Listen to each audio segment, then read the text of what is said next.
Aluminum prices over in London rallied as much as 8.5% on the day, a record, settling in at about 3.5% higher on the day. Similar story with nickel. All of this because of a potential ban that the LME is now talking about on Russian metals. Caroline, we'll see if that comes to fruition. A discussion paper marks the first step towards, as we understand, a potential ban on new supplies of Russian metals. Deaux of Bloomberg joins us now for more details. We certainly saw the reaction in the market. What are you taking it from the sources you speak to as to how realistic and how important this move will be? I mean, listen, there's a lot to still be discussed, right? The LME is really saying, listen, we're going to the market. We're going to ask what they think about the potential of banning Russian metal from LME exchanges, right? Being traded on the LME, put into LME warehouses.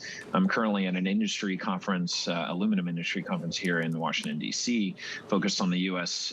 Industry specifically. And I did ask some of the representatives earlier in a press conference if they're following this and if this is something that would have an impact on the U.S. market. And they said, we're absolutely following this. And of course, if something were to happen, this would impact supplies in the United States.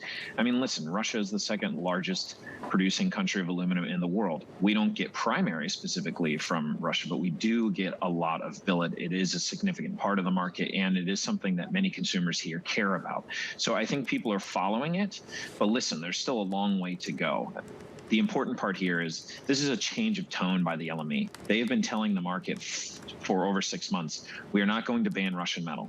Just the same way that the Biden administration has been saying, we're not going to sanction Russian metal coming into the United States. But now that the LME is saying we're going to take a different tack, we're going to ask the market what they think about it, I think that's what put people on high alert for a number of hours this morning. Has the market learned lessons from 2018?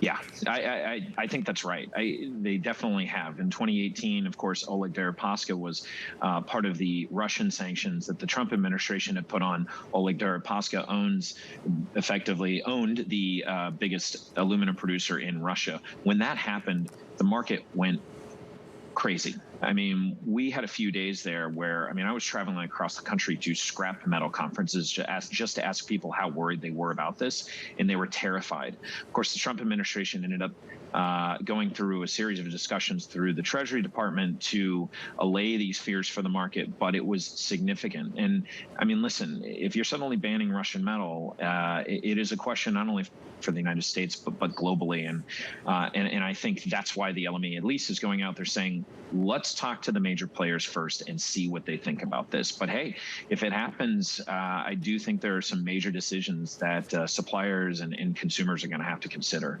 I think it's interesting. Well, yes, and let's talk about that, Joe, because we've already seen, I guess, some of the arbitrage people have taken when it comes to Russian energy, and we know there are a lot of nations, including China and others, that will gladly accept it, and some other nations that maybe at least behind closed doors are also willing to take it. Aluminum and other metals, that's a completely different story. I mean, there aren't as many alternatives for production possibly out there that you have for energy. And I'm curious how much of that has to be factored into any ban. It's major, right? You suddenly take out the world's second largest producer. People have to figure out where they're going to get that supply from, right? And, you know, much like energy, I mean, aluminum is fundamental to every industry across the globe. It is building and construction, it is automotive, it is aerospace, it's appliances, it's a little bit of everything. So I think, again, that's why the LME was making it. I mean, the report was originally broken by Bloomberg News, and after Bloomberg News broke the report, the LME came out and sent a note to all of its clients saying, let's be clear, we are just putting this out into the market to find out what you guys think about it. Everybody's aware of what happened in 2018 and just how incredible the reaction was to that. So I think they're just going to take this step by step because, like we stated, they're an important player in the market. And if suddenly that supply is not there, that is a big question in an already ruined supply chain market that we're looking at.